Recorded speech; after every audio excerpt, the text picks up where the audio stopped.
we divide 577 by 5 in a long division method.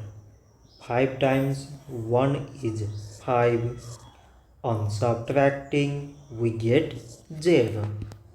So now we put down this 7 and 5 times 1 is 5. On subtracting we get 2. So now we put down this 7 and it is 27. 5 times 5 is 25. On subtracting we get 2.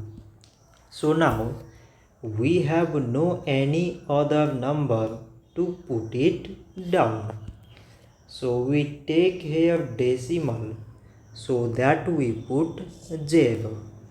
So it is 20 and 5 times 4 is 20. On subtracting we get 0. So 577 divided by 5 is 115 decimal 4. So this much for today and thanks for watching.